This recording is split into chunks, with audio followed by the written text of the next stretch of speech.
Salut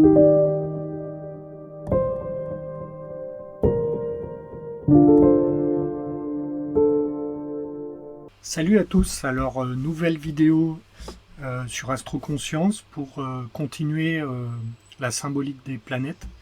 Nous avons vu le Soleil la semaine dernière et puis aujourd'hui, lundi, jour de la Lune, on va parler du symbolisme de la Lune. Je vais revenir tout d'abord sur le petit jeu que j'ai fait sur ma vidéo de la semaine dernière sur le Soleil. Donc je nommerai le gagnant ou la gagnante en fin de vidéo. Donc il fallait marquer Soleil en commentaire. Et du coup la personne va gagner donc une consultation découverte de mon thème indien avec moi-même incessamment sous peu. Voilà, donc le jeu se réitère encore sur cette nouvelle vidéo. Il va y avoir un mot. Alors, sur le soleil, c'était soleil. Là, ce sera peut-être pas la lune.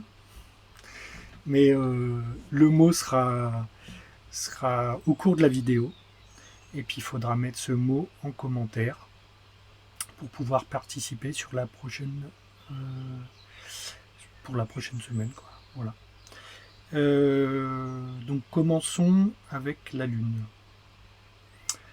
Alors, la lune, en astrologie indienne, a une place prépondérante. C'est une astrologie lunaire. Pourquoi ça? Tout d'abord parce que la Lune est l'astre le plus rapide. Ce qui fait qu'il va personnaliser le thème beaucoup plus que le Soleil. Le Soleil va rester à peu près 30 jours, un mois dans chaque signe, alors que la Lune, tous les 2 jours et demi, elle change de constellation, de signe, et donc elle va plus personnaliser, individualiser le thème. Notamment, en plus, en astrologie indienne, on a ce qu'on appelle les demeures lunaires, les nakshatras, donc qui sont encore des signes encore beaucoup plus réduits.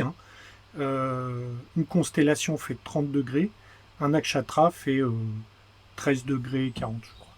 Donc c'est vraiment encore plus réduit. Et d'ailleurs, en astrologie indienne, c'est cette lune qui va donner le signe astrologique. Donc, par exemple, moi j'ai une lune en bélier, donc je suis du signe du bélier. Et à travers le nakshatra, j'ai ma lune dans la demeure lunaire qui s'appelle Ashvini. Donc je suis un natif d'Ashvini. Et si je prends les caractéristiques d'Ashvini, cela va beaucoup plus m'identifier, par exemple, que mon soleil ou qu'un autre astre. Donc il y a ça.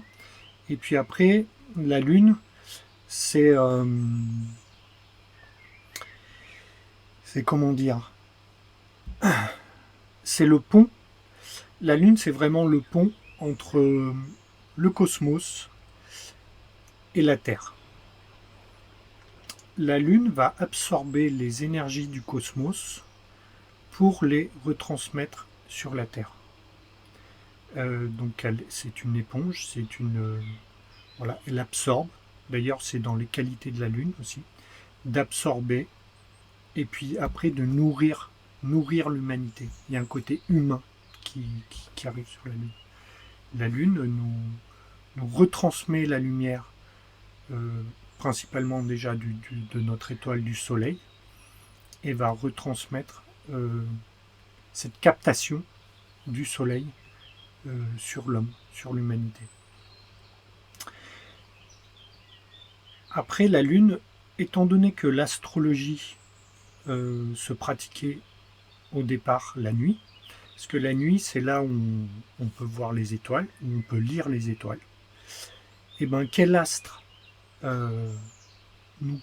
pouvait nous donner le plus d'indications? Bien sûr que c'était la Lune. La Lune qui bougeait chaque jour, qui chaque jour avait une autre forme qui, voilà, qui pouvait vraiment, c'était l'astre prépondérant pour pouvoir interpréter des présages ou des significations astrologiques. Donc ça, c'est déjà très très important. Et puis après, comment, comment comprendre en astrologie ce que représente un astre? Eh bien, on va regarder vraiment dans le ciel. L'astrologie, à la base, c'est pas regarder un logiciel avec des planètes. C'est se projeter dans le ciel et puis se mettre en conscience avec cet astre, avec la Lune, avec Mars, avec Jupiter. Et donc essayer de ressentir vraiment ce que cet astre veut nous dire. La Lune, donc déjà, c'est l'astre le plus rapide, qui se déplace le plus rapidement. La Lune va faire le tour du zodiaque en 28 jours, alors que Saturne va mettre 29 ans. Donc déjà, il y a cette notion de rapidité avec la Lune. Donc de mouvement. Après, la Lune, elle va refléter la lumière du Soleil. Donc en fait, il y a cet aspect de miroir. Et d'en dehors de la réalité. Une sorte d'illusion. En Inde, on appelle ça la Maya, l'illusion. En métaphysique, on va dire qu'on vit tous à travers une illusion, parce qu'il n'y a que nous, au centre de notre univers. On fait encore une référence au Soleil. Mais qu'est-ce qui fait le lien, le pont, la Lune, avec l'extérieur? Ça va être nos sens, nos ressentis, nos émotions. Voilà, tout ce qui permet de faire le lien entre ma conscience et l'extérieur. Alors ça peut être les sens, les vues, voilà, tous les sens. Et donc la Lune, c'est vraiment ce lien-là. C'est pour ça qu'elle humanise beaucoup, la Lune. Pour comprendre la Lune, il faut vraiment comprendre aussi cette relation avec le Soleil. Le Soleil, c'est je me montre. Le Soleil, c'est le jour. Donc le jour, j'agis. Je suis plus en extériorisation. Le Soleil, c'est le côté yang. Le côté je me montre.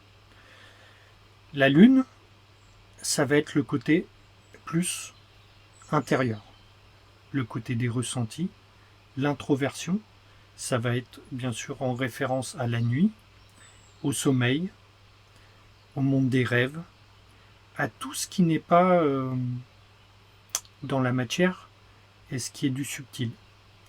Donc il va y avoir le côté intuitif, le côté émotionnel, le côté des ressentis intérieurs, mon monde intérieur. Et donc c'est pour ça que la Lune va nous parler de notre état d'âme, de nos humeurs. Donc on peut très bien parler, il y a des expressions qui sont quelqu'un de lunatique, c'est-à-dire que vu qu'il y a cette notion de mouvement chez la Lune, eh ben c'est quelqu'un qui va avoir des sauts d'humeur, des changements d'humeur. Après, quelqu'un qui est très lunaire, il va avoir des états émotionnels instables. Ça va être gens qui rient, gens qui pleurent. C'est-à-dire qui peut passer d'un côté émotionnel de tristesse, ou voilà, et puis en 5 minutes après, et il va y avoir quelque chose d'assez bénéfique qui va arriver dans sa journée, et puis il va passer dans un autre état émotionnel. Et donc évaluer vraiment comment est la Lune dans notre thème. Donc si elle est maléfique ou bénéfique, va vraiment montrer l'état de bonheur, et va montrer aussi comment je peux, si on a une lune qui est plutôt maléfique et mal aspectée, là où elle se situe, elle va aussi nous montrer comment je peux faire pour trouver un peu plus de bonheur, être peut-être moins dans l'anxiété, être moins tourné vers le passé, moins nostalgique, regarder plus vers l'avenir, le futur, voir la vie du bon côté. Et donc, c'est ici vraiment un astre prépondérant pour étudier la psyché de l'homme. Ce qu'on appelle la psyché, manas, les pensées, tout ça c'est l'état lunaire. Donc c'est l'état de la Lune. Pour d'ailleurs étudier la psychologie, l'état psychique d'une personne, on va bien sûr étudier la Lune. Donc je le répète encore une fois, si elle est bénéfique ou maléfique. Alors, en fait, plus la Lune est éclairée par le Soleil, donc plus elle est bénéfique, moins elle a cet éclairage du Soleil, plus elle va être néfaste. Alors bien sûr, il n'y a pas de bon thème ou mauvais thème, c'est juste qu'on aura des choses à travailler, et puis comme chaque incarnation. Donc là, ça va être de travailler sur les émotions, sur notre ressenti. Donc si on est né le jour de la pleine lune, voilà, une lune qui est vraiment qui brille de mille feux par toute la lumière du soleil, c'est beaucoup plus bénéfique qu'une nouvelle lune, par exemple.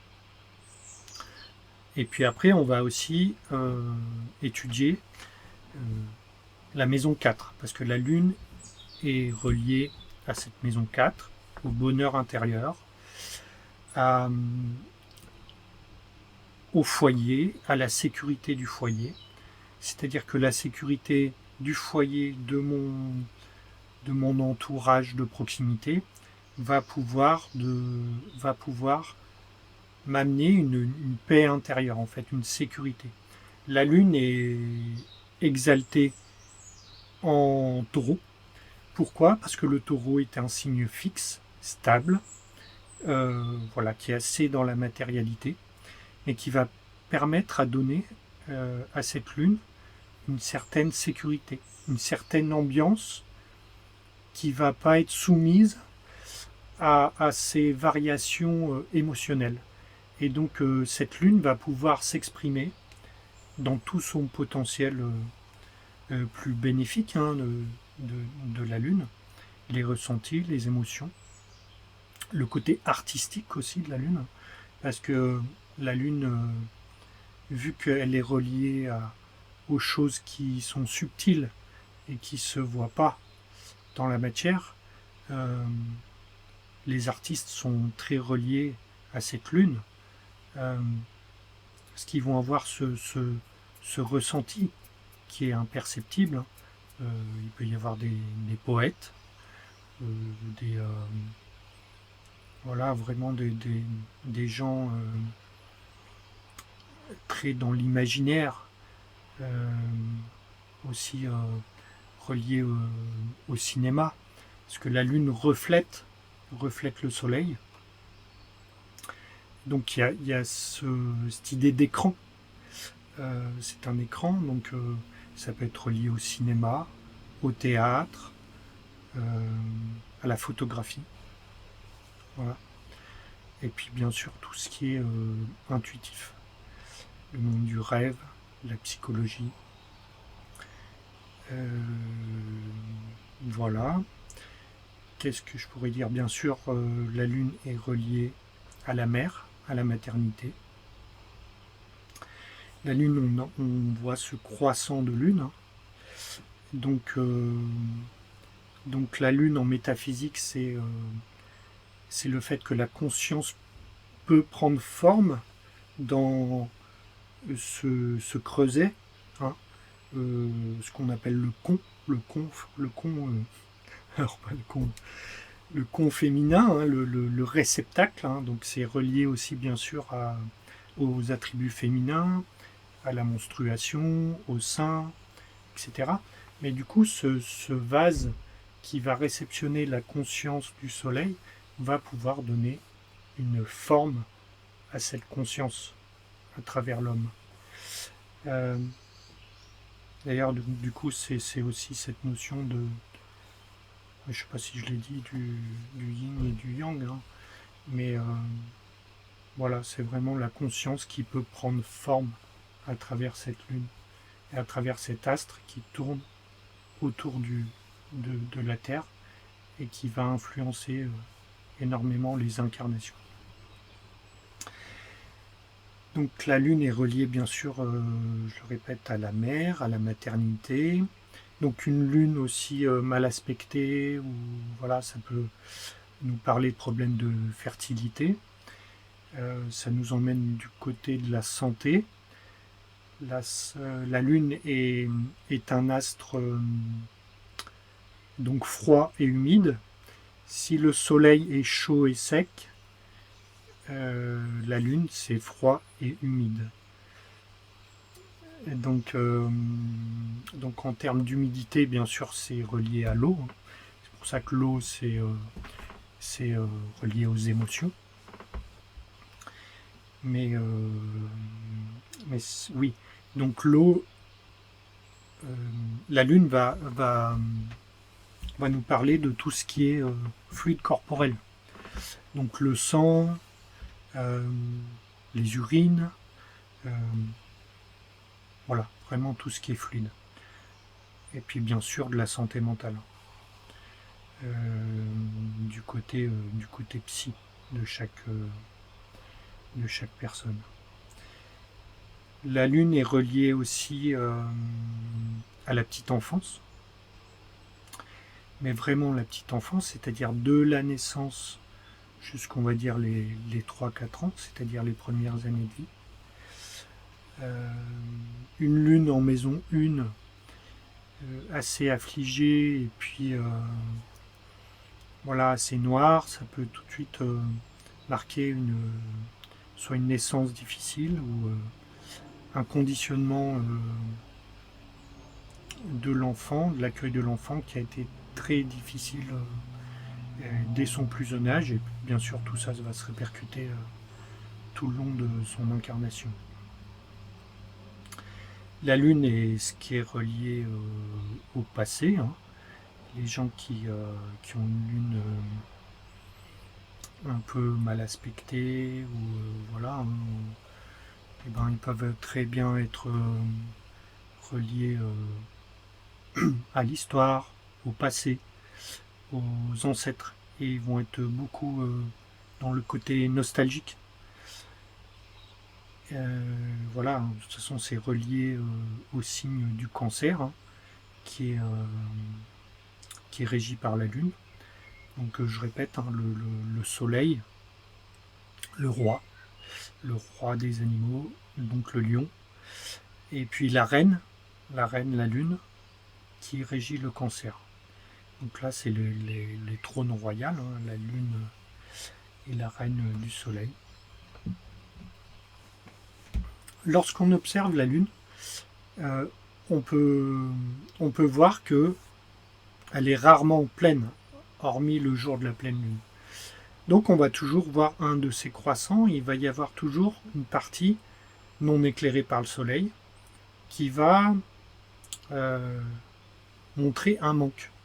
Et du coup, la position de la lune dans notre thème natal va pouvoir nous indiquer ce qui nous manque, mais intérieurement, et qui peut être caché de la conscience. Donc prendre conscience de cela, ça nous permet aussi d'évoluer. La lune est l'astre de la nuit, et donc elle va refléter la conscience du soleil. Et la nuit, lorsque l'on dort, notre mental s'éteint ou se diminue. Et du coup, cette conscience pure du soleil qui représente le soi, peut venir, entre guillemets, nous absorber. La lune qui va absorber cette conscience va pouvoir nous retransmettre toute la connaissance de l'immuable, du soi. C'est pour ça qu'on peut avoir des idées, super top qui arrivent pendant la nuit, pendant nos rêves. Il est utile d'aller étudier nos rêves, de tout de suite, lorsqu'on réveille et qu'on fait un rêve, pourquoi pas d'inscrire nos rêves, d'interpréter les rêves. Les rêves sont ces ponts entre l'inconscient, la lune, et la conscience. Et donc, il y a plusieurs ponts, comme ça, le symbolisme, les rêves. Et donc, voilà, pourquoi pas noter ses rêves, et puis noter les idées qui arrivent la nuit, en fait. Vraiment quand le mental est éteint, ou en plus basse son, en fait. Voilà. Et écoutez, je trouve qu'on a fait pas mal de choses sur la Lune.